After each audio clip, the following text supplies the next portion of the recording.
Thank you for having me with you today. It's been a great week so far as we've been around the region a bit. Was just in Chicago at the Great Lakes Commission meeting, and then was in Washington, D.C. yesterday, where I got to testify in front of Congress on some of the Great Lakes Restoration Initiative, the GLRI work that's going on. It's about $2 billion worth of remediation and restoration work that's been going around the Great Lakes Basin. And we were sitting in front of the committee really reinforcing the importance of that as one of the aspects of really the resurgence of the Great Lakes region. So many of you know that I've spent a number of years in the private sector. I was at Consumers Energy for a number of years, up and including running their environmental department. So I've really done a lot of the kinds of work and thinking about the kinds of things that you think about as it relates to sort of environmental work and remediation work. I also was able to run one of their analytical lab for a long time. But I'm not going to talk very much today about specific site remediations. You'll have that a lot in other sessions. What I want to do is really provide a context for a little bit of the work here, but really the work that we're doing around the Great Lakes in Michigan on both our water strategy, I'll talk about that in a minute, and really around all the aspects that water really means to us. It's such a profound and important piece of who we are. I think it's important to set the context in a very broad way around Great Lakes. This is a picture of the Great Lakes. As you can imagine, I show this as the first slide for a couple of reasons. I often show this slide to people that don't live here, and they're trying to understand the axis and where we are. But this actually shows the Great Lakes all the way out to the ocean. And I think it's an important context for us to remember that even when we work at the site level or at the sub-site level, we live in a hydrologically connected world. What happens in Duluth at that end, in that upper left-hand corner at the end of the Great Lakes, or the beginning of the Great Lakes, as you will, ends up down in the Gulf of St. Lawrence on the Gaspé Peninsula and all the way out and feeding the oceans. It's a hydrologically connected world that we live in. When I did chair the Groundwater Conservation Advisory Council, we took 6 to 9 months. This was a number of years ago, maybe 10 or so years ago. You know this, you understand this, but this was a group of interested parties, stakeholders, and others. We took 6 to 9 months alone working through a set of common principles. One of those principles was we live in a hydrologically connected world. The groundwater is connected to surface water in meaningful and important ways. That was not an easy concept for a lot of people to think, who think groundwater is just sort of this passive lake that sits under us and that we can just kind of use it. I'm not sure where it comes from and where it goes.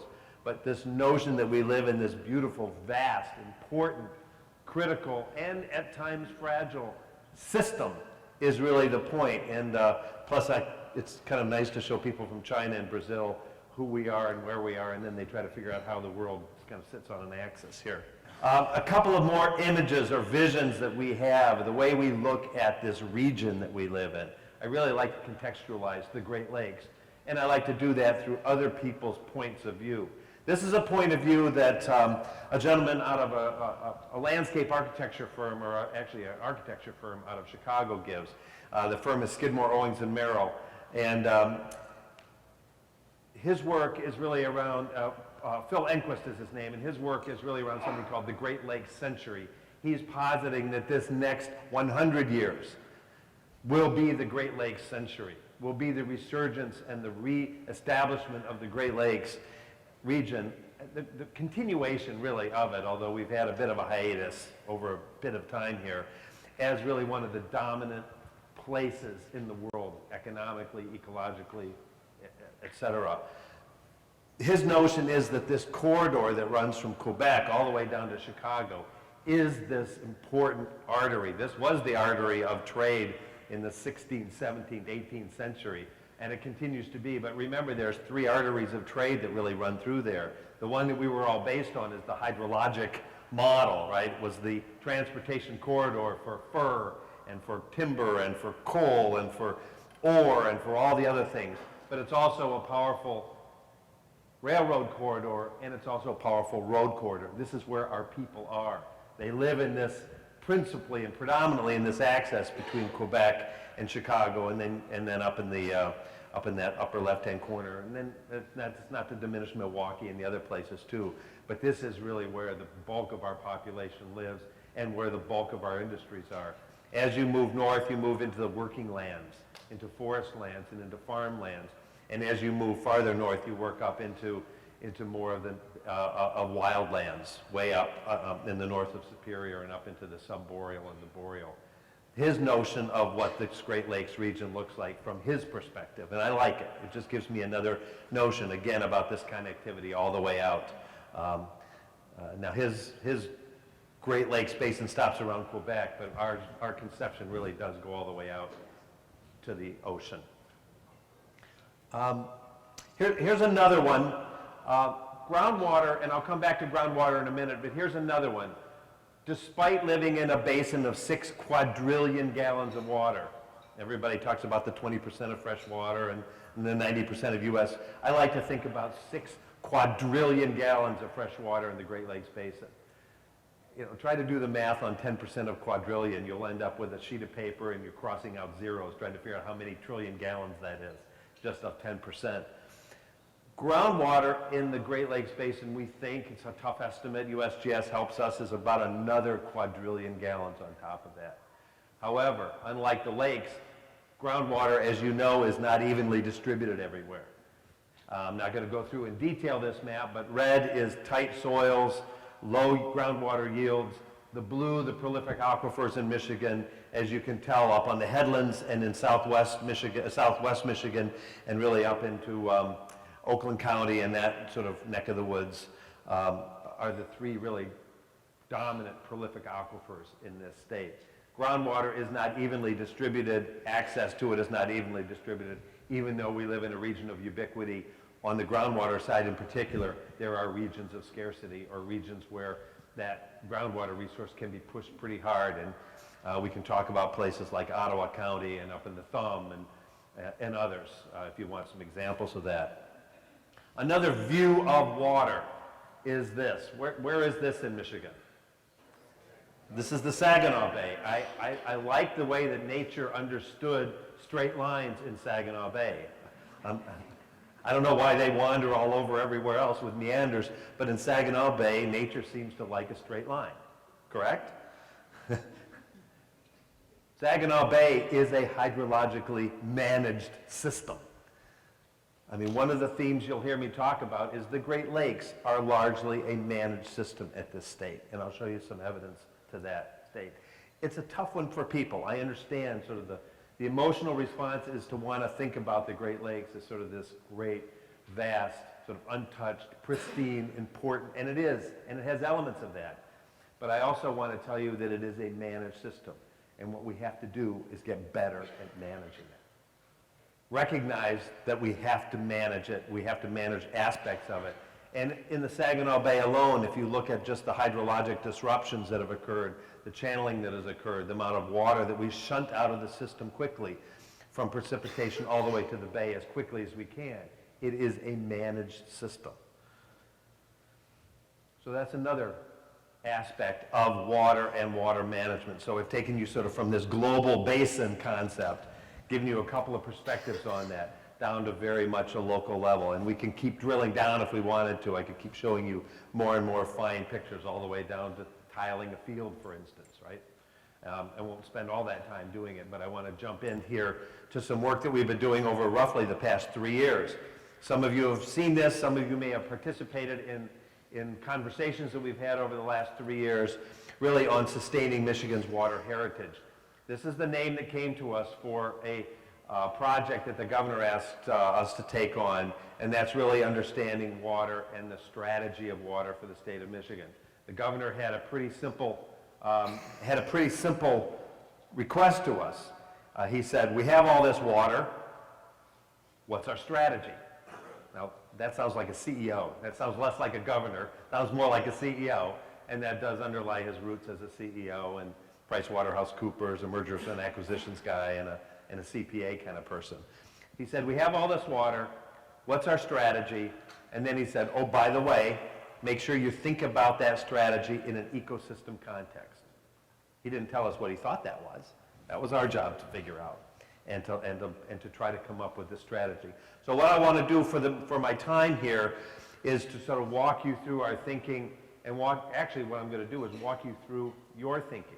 And I say that because we've built this strategy from within the context of hundreds, if really not thousands, of conversations over the last 3 years. This is very much has been an organic process with tremendous amounts of outreach and a lot of conversations across the state. Just as we released the strategy in June, we went back on the road and had another 18 meetings across the state of Michigan, 18 communities and places. So talking through this from Detroit all the way to Marquette and in Battle Creek and everywhere. I mean, I'll keep listing all 18 places. So we did a lot of outreach on the back end of this as well. So this systems approach really has 4 underlying values in it.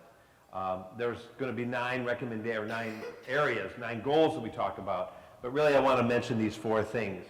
The strategy in each of its components really gets at 4 underlying values. One is ecological value. Does it flow and function? Is it healthy? Does it support the kinds of life and systems that we rely on and call on? So there's an ecological and healthy functional process there. Does it support the human uses and enjoyments and really the economic values as well? We'll talk a little bit about the economic components that are embedded in a water strategy that we've talked about. I think we could have built a water strategy that only focused on sort of ecological flow, function, and people would have been generally okay with that. I think we could have built a strategy that had economic and ecological, and you often hear this word balance, which I don't like. You know, do we balance ecological and economic? I think if we come into a discussion and we talk initially about the balance between ecological and economic, we've already lost. Why do I say that? Why do we posit that one has to suffer if one has to gain? Why do we limit ourselves to that notion that there's going to be an automatic trade-off between an economic healthy system and an ecologically damaged system? Why don't we come into this thinking that we want both economic and ecological capacities to increase over time? The notion of balance, I think, immediately sets our mind on the path that one's going to win and one's going to lose. It's a zero-sum game, and we got to fight about it. So what we're saying is, let's make sure we understand how ecological systems and economic systems can work together, and how do you lift them both up. But I want to take you further than that. The other 2 values embedded, we believe, in a strategy like this are both the cultural and social context for what water means to us. Let me ask you a question. Show of hands. How many of you love the Great Lakes? See, I never can find the person whose hand doesn't go up. We want to know them, right? They're probably from, Kansas. But even if you've been here 2 days, you love the Great Lakes. I didn't ask you what you knew about the Great Lakes. I didn't ask you what you used with the Great Lakes. I asked you if you love the Great Lakes. For us in Michigan, for us in this region, this is a cultural belief. This is a culture for us. And I will ask you this question again and take you a little bit further here. But we want to understand both the social context and the cultural context of water in this region. And we're not just talking about the lakes themselves. We're talking about from the moment that water comes to us in whatever form, sometimes all at once, rain, snow, sleet, hail, right? To the time it moves out of our system down to somebody else's system. It matters to us. How we do it, what we do, where it goes, what values we add to it, what it provides us, what it provides the next person. So what I'm going to do is walk you through each of the 9 elements of the strategy at a very high level, maybe give you a couple of examples in each case, but not go into a deep dive, and then commend you to read it if you've not taken a look at it, and give us the feedback on it. Our formal feedback time has closed. It closed in end of August, but we'll still certainly take your ideas, your thoughts, your arguments, your discussions, your rebuttals, and your praise. We'll take that too. So let me jump into sort of chapter 1, if you will. And it should be no surprise that we're going to start at the ecological basis. We're going to understand what a healthy functional system needs to look like. What are we managing to? If you don't have a healthy thing, I like to think about it as a cake. The bottom layer of the cake has to be strong to support the layers above it. The bottom layer of the cake is really about healthy functional systems. So in this case, we're talking about protection and restoration of aquatic systems. I'm a systems person. I think about the connectivity of things, not just sort of discrete pieces, but how the systems work together. One of those system elements has to do with stress. One of those stresses has to do with biological pollution. Now, how many of you have heard the term biological pollution? A couple of you have. How many of you have heard the term invasive species? How many of you believe those are similar things? Right? It's a biological stress on the system to introduce new species to a system that's not equilibrated for it. Great Lakes alone have 188, 189 non-native species in it. We consider 25, 30 of those to be sort of aggressively invasive. Not all of them are as aggressively invasive as others, like zebra and quagga mussels, which by some estimates constitute 60% of the biomass of the Great Lakes. That's pretty stunning. These two fish, these two dangerous characters, bighead and silver carp, comprise 95 to 98% of the biomass in the Illinois River and in other river systems. Up into the Wabash, they're coming up the Ohio, they're in the Mississippi River. Do we want them in the Great Lakes? So part of protection and restoration of systems is making sure that we understand the vectors of stress on the Great Lakes, and one of those vectors of stress is the movement of invasive species, in this case, bighead and silver carp, the two of the Asian carp species, up this system. We're focused on Brandon Road Lock and Dam. You can see it's sort of a pinch point. Once you go north of Brandon Road, as you fan out into the system, would you rather try to stop that at the wrist or up in all the fingers? So we're trying to find a pinch point that we can say that's going to be our real line of defense. That's going to be the real immediate work that we need to do to protect the Great Lakes from another species that we think will have pretty devastating consequences. Not just on the big lakes, but on the St. Joe River and a lot of other river systems where we're seeing these carp dominate. We've seen a lot, and I'm only giving you one example, we've seen a lot of evidence of species disruptions in our aquatic systems that have deep and material and lasting effects, some of which we understand, some of which we don't. I talked about zebra and quagga mussels. Quagga mussels have now outcompeted zebra mussels. They're that competitively good. Introduced in ship's ballast, so another vector that we have to be conscious of. Here's another issue in the Great Lakes on the protection and restoration of systems. Is this system in balance or is this system not in balance? This is a system out of balance. This is Western Lake Erie, or Lake Erie, but Western Lake Erie, and this is algae. Principally mediated by increases in phosphorus and phosphorus loadings. Right? We believe primarily of dissolved reactive phosphorus, which has really shifted from soil-bound phosphorus. Conservation practices have done a really good job holding soil in place. Not completely, but done a better job. Now we're seeing the movements of dissolved reactive phosphorus through the systems, not as soil-bound phosphorus, but as aqueous-bound or aqueous-mediated phosphorus movements. Western Lake Erie Basin is a productive system. It's one of the most productive fisheries in the Great Lakes system. Saginaw Bay, Lake St. Clair, Western Lake Erie.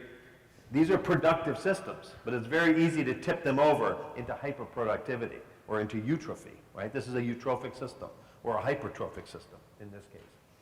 We're also trying to understand that the difference between nuisance algae, this is a big nuisance, but it can also be toxic. These algae also produce microcystin. Microcystin gets into the water. We're trying to understand there's not always a one-to-one relationship. You can have an algae bloom and not have microcystin. You can actually have microcystin without a big algae bloom. So it's not quite as simple as a one-to-one relationship, but we're trying to tease this one out a little bit more. But that's not a system that's healthy. And we're trying to understand both on the point source, wastewater treatment plants, and the non-point source side of the equation where we need to go with this. Michigan's made great strides. I think it was just on the news the other day. Michigan's actually getting close to its 40% reduction goals in some of our systems, I think in the Raisin River in particular, with farmland practices. But this is still a system that's out of whack, and we need to manage it only as Michigan. How about Ohio, Indiana, and Ontario as well? The governor did sign in this state an agreement with Ontario and with Ohio, pledging that 40% reduction in nutrient and phosphorus loadings to the Western Lake Erie Basin. How many of you remember this? How many of you grew up at this time? I did. I will confess to my era. I grew up in northern Ohio. This is not northern Ohio. I'm never quite sure where that is, but could be anywhere USA or anywhere Great Lakes, right? A lot of our cities look like that. I grew up in northern Ohio and along the Black River, Erie, Ohio, northern industrial belt. And I like to say that Tuesday was blue day and Thursday was orange day. I don't know about you, I'm not willing to go back there. To me, the trade-off between economic and environmental is a false trade-off. I think this picture can only remind us of that false trade-off.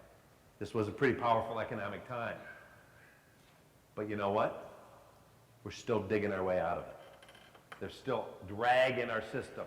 Economically, socially, culturally, we're still digging our way out of it. We have a lot of issues to clear in the Great Lakes. We've made tremendous progress from these days. One of the reasons I like this slide is not to remind us that we only have threats. Most of our systems don't look like this anymore. We've really dealt with this over the past 30 or 40 years. We've seen community after community 20, 30 years ago saying this is not acceptable and taking the steps necessary to move our way past this. Doesn't mean we don't have issues to deal with. We always will. The lakes change. Our water systems change. We need to adapt over time. Here's another little picture of what we think stress looks like in the Great Lakes system. So as we talk about protecting and restoring, it's a very different story in, say, Lake Ontario or Lake Erie from Superior. Superior still has stress. You can see actually some of the transportation corridors. There's stress in some of the port areas in the cities, obviously, as we deal with things like combined sewer overflows, infrastructure. So Superior still has stress, but obviously the two most stressed systems overall. This was some work done out of U of M with the Great Lakes Environmental Assessment and Mapping Project, GLEAM. Very interesting work. I commend you to take a look at it because they look at a lot of different markers and metrics of what stress looks like. Habitat disruption, infrastructure, people, the whole piece of it. As you work your way from up to down, the stresses build, which tells you what? This is an aggregate connected system, and the stresses build from one as you move down the hydrology. Context matters. One size doesn't fit all in this case. Lake Michigan is sort of on the cusp. There's some areas here that are still sort of pretty good, but some areas around the coast we have to really start to focus on. Green Bay, Saginaw Bay, clearly Lake Erie have some very big issues for Michigan. I'm not going to go through all their criteria, but it's a very interesting look at what stress looks like. The second piece of the strategy is getting into the human use piece of the equation, the side of the equation, ensuring clean and safe water. Now, how many of you are environmental managers, consultants, kind of working with systems like that? Yeah, a goodly amount. So you can tell me, can we make the worst water drinkable? Right. Is that our goal? So under this notion of ensuring clean and safe drinking water, is it trying to make the worst water available through technologies, or is it really trying to make sure we understand the systems as they exist and make it over time, making sure that our aquifers can support the kinds of uses and expectations and our offshore systems as well? So under this notion, I just want to give you a couple of ideas. So we talked a little bit about the Great Lakes. I gave you a little bit of a context for groundwater, but let's talk about groundwater use. These are well registrations. I think it's about 3,000 here, I think, registrations through 2014, probably some more since then. So about 3,000 high-capacity well registrations in Michigan just over the past 4 or 5 years or so. A lot of them centered in that highly prolific aquifer in the southwest part of Michigan. How many of you have seen this map before? A couple of, like 3 hands go up. It's a really pretty profound notion of Michigan's water use. We think about other types of water use. But we're seeing a tremendous increase in the value and the use of groundwater in Michigan. And in this case, how many of these are fracking wells, which has always dominated a lot of the well side and the debate side of the equation? 10, 15 out of the 3,000. These are high-capacity agriculture wells. Mostly in the southwest Michigan, it's seed corn, not exclusively. Every seed corn contract, and that means not field corn, sweet corn, but next year's corn crop, right, Monsanto, DeKalb, every contract comes with the obligation, contractually, to irrigate. You can afford to lose, I mean not as a farmer, but society can afford to lose a field, sweet corn field. You can't afford to lose next year's corn crop nationally. 20 to 30% of the U.S. corn crop next year's is grown in this region of Michigan. It's a profound notion. It is a high value add crop as well. The economics of this are pretty stunning. We talked about this already, so I'm just gonna jump through that. So let's talk about septic tanks for a minute. So we talked a little just about use on the groundwater side, ensuring quality. Where's the greatest septic tank densities? Some of you know this, some of you work in these regions. Oakland County. Remember that other blue prolific aquifer system that we had? One of the three, the headlands up in northern Michigan, northern lower, southwest, and then Oakland County. Big prolific aquifer system. It's also a big prolific septic system. Lot more per capita septics up north, but the densities are higher northern side of Detroit. Let's just do a little quick comparison with where we see wellhead protection areas. What are we drinking? Sorry, you just had breakfast. I just saw a presentation. It was a winner of one of the Bill Gates Awards looking at India and water management in India and the amount of sanitation and the relationship between drinking water and sanitation. Not for the faint of heart, but we're different. I'm not suggesting that there's always an immediate threat, but whose septic tank is higher hydrologically or above hydrologically whose well in a highly densified system? It starts to matter. So understanding that Michigan is still the last state, the only state in the nation without a unified septic code for the state, is not acceptable in 2015. That doesn't mean more draconian regulations necessarily, but it does mean we better have a better point of view of the relationships between the water that we drink and use and insure and the water that we use to assimilate waste. The two great things that we do with water are extract it for a human purpose, right? And put it back in so nature can assimilate the wastes of society. Those are the two things we principally and predominantly do, whether it's human waste or heat or whatever else. The extractive capacity and the assimilative capacity have to those have to be in balance. That, I would agree, have to be in balance. And I'm not sure that we've really defined and designed the proper set of relationships between what we drink and what we use to assimilate waste. 45% of Michigan gets their water supply from municipal systems. It's roughly 55. I think that's the right number, close to it.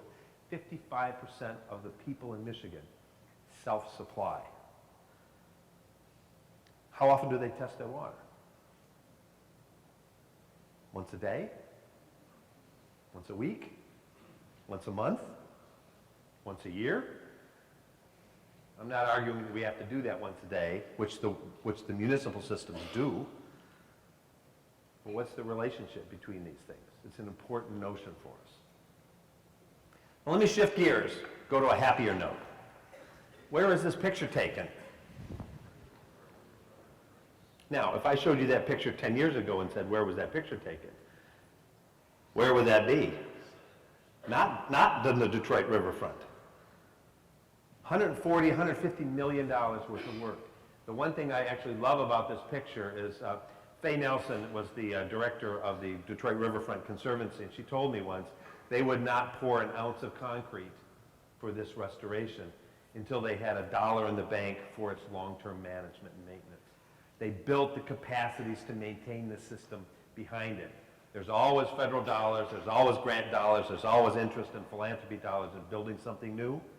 There usually ain't the dollars to fix it and manage it and maintain it. And they built that. You can't see it in the picture, but they built that into the model. It's a beautiful model. This is the Detroit Riverfront. I will argue that this not alone has done it, but this helps make Detroit investable.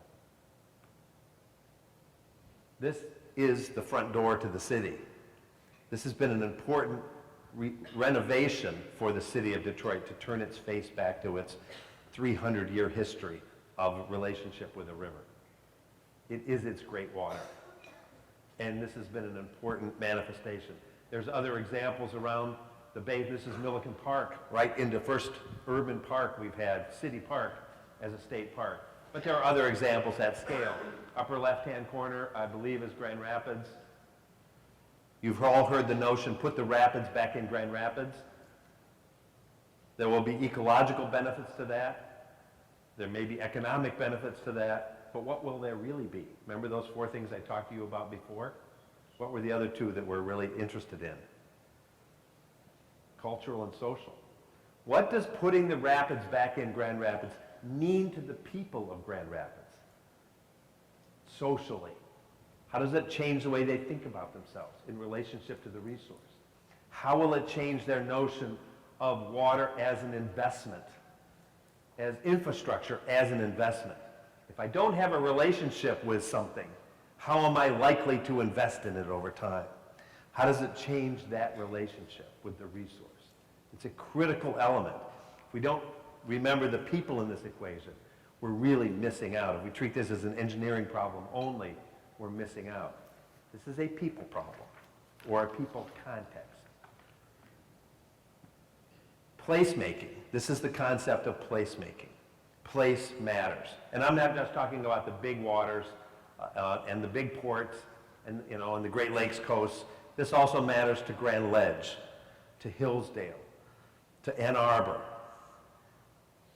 All the places where we have water and we rely on it as part of the context for who we are. How do we turn our faces back to a resource when we've had our back to it for so long? It ain't easy, and it ain't cheap. It's hard to turn a city around. It's hard to replumb a city. It's just in Chicago. How much are they going to have to spend to replumb that city and to turn its face to its river system? It's gotten like 9 miles or 10 miles, I think. Or is it 20? I can't remember. It's not a ton of coast miles. The Gold Coast, Chicago. We all think about sort of the beach downtown. I was just on there watching the eclipse, which was pretty cool. But it has hundreds of riverfront miles. And I dare say Chicago has not thought about its riverfront in this way in centuries, if ever. Somebody read a little piece from Upton Sinclair's The Jungle, and it was talking about the use of the Chicago waterway as a place where all the refuse from the stockyards, from the Chicago stockyards. They showed a picture from about 1910 or 1920 with a man walking on top of the river because the river had so much stuff in it.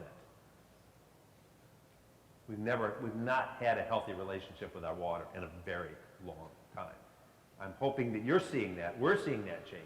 I'm hoping you see those investments. These aren't expenditures, I don't believe. I told Congress this. These are investments in people and investments in places. That's why it's important. A water strategy that doesn't have an emphasis or a focus on recreation, I think, would be missing something. I'm not going to spend a lot of time on it because most of us understand and get the context of water and water-based recreation, but it's not just about boating, big boating, 1950s, 60s, 70s boating, but it's also about quiet water. It's about all the different relationships we have with water and the recreational aspects, whether it's at Pictured Rocks or at Turnip Rock on the Thumb or in small waters, in our communities, right? It matters. Hillsdale is putting in a kayak launch. Canoeing. How do we change the relationship of people to water? How do we create sort of the up north experience wherever you are. You know, it used to be we jumped in the back of the station wagon and we went up north, and that was our outdoor experience. One of the things that we explored, as you mentioned, was on the Blue Ribbon panel on Parks and Recreation. One of the things we explored was not, we will still have a great Michigan up north experience. It is powerful and important and iconic and shaping for many of us. But we have to create those experiences within the time frame and the context that people live in their communities.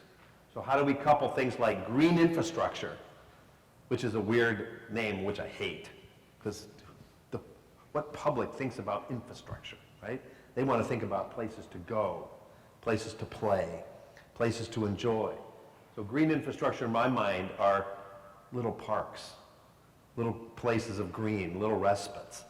Maybe even something in the median of a road or off the side of a road, but it can also be a big place where stormwater can go, right? So the notion of green infrastructure starts to matter in how we're looking at recreation and where people are and within the time frames they have. One of the things we saw in the Parks panel is that sort of the average discretionary time on a weekend now is roughly around 5 hours. Now, how many of you will get in your car with your family, run up north, play, get in your car, run home if you have 5 hours? No one. But if you have 5 hours or 3 hours, how many of you would go out to a local place if the access was there, if it was safe, it was enjoyable, you knew the water was clean, and play and create those experiences for you and your next generation? Context matters. We have to understand the demographics behind that context. Promote water-based economies. This one's an interesting piece of a water strategy. We heard everywhere in Michigan, we have all this, and I asked the governor this. I hate it, he's so smart. I asked the governor this. I said, we have all this water, why aren't we leading in technology? He looks at me and said, because we have all this water. It's the right answer, but it's the wrong way to think about it. I mean, he was right, we understand that. We've had, I call it the politics of ubiquity. We got a lot of it, 6 quadrillion gallons, another quadrillion gallons of groundwater. Why would I ever think about technologies to manage water when I can just go get more of it? I can throw the ones I have away and go get more, right? It's a disposable mentality. Technologies inside of how do we solve problems and how do we export solutions. There's deep and important entrepreneurial opportunities inside of water. The world is thirsty. The world is dirty. A billion people in India don't have access, and Africa don't have access to sanitation. Why aren't we leading? Let me show you a couple things here. Here's 6 or 7 companies, one of which you probably recognize. How many of you recognize all these companies on this list? I don't see a hand. How many of you recognize one company on that list? little red triangle, right? Now, one of them is big and the other ones are small. I'll grant you that. But these are all companies in Michigan. One of these is like a mile down the road here in Novi, working on 9 different technologies with private funding from Australia to do water and water. These are all water and water technology related companies in Michigan that are building entrepreneurial capacity around finding solutions and exporting, or finding answers and exporting solutions.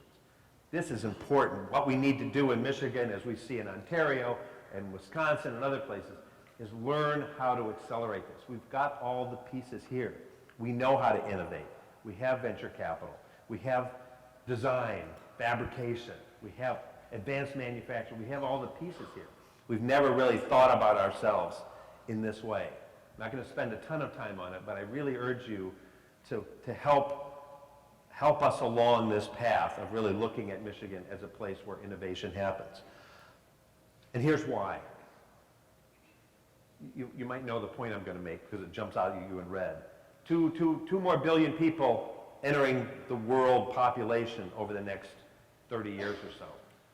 But the number that staggers me every time I say it and hear it is that we expect 3 billion people will be entering the middle class by 2045.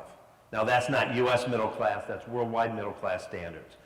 What's one of the first things that they want as you move from poverty to middle class, as you move up that chain? Water, sanitation, and calories. You want food for your children. Food for your children requires what? Water. 3 billion people is a big market. Any entrepreneur worth their salt should be falling over themselves, trying to figure out how to service basic human services within a world population that will have 3 billion more people. If we miss it in this room and in this state, in this region, I think we're done. I think this is the opportunity for us. There's huge capacities here.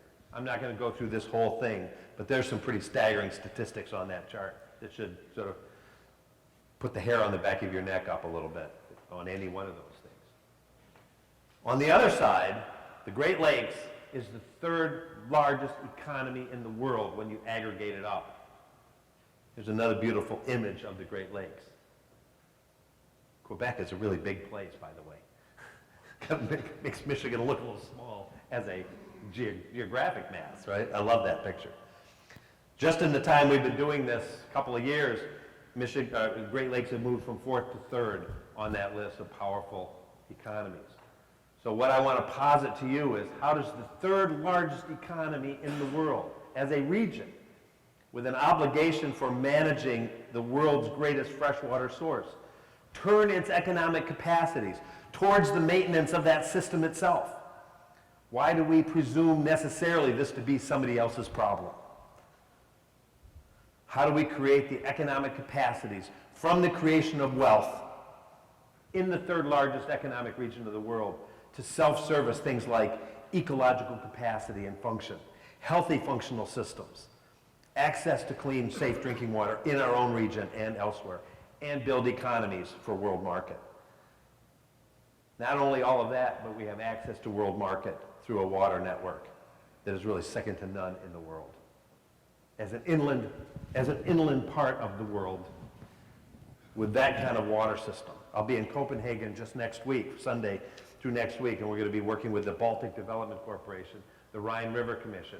We've already spent time with Helsinki Commission, with HELCOM, understanding how the Baltic, Northern Europe, and Scandinavia have reestablished their relationship with their waterways on the maritime side. The maritime side plays into this very powerfully as you move to market.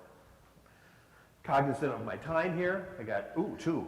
Well, we got to monitor water quality, but we not just have to monitor water quality, we have to connect it to social, ecological, economic, and cultural outcomes. They have to be linked. And if I had 3 hours, I'd talk to you about that. But we stink at this. That's my message to you. We may monitor water quality in some cases okay, but linking it to social, cultural, ecological, and economic outcomes, we stink at. And we've got to do a better job. More on that later.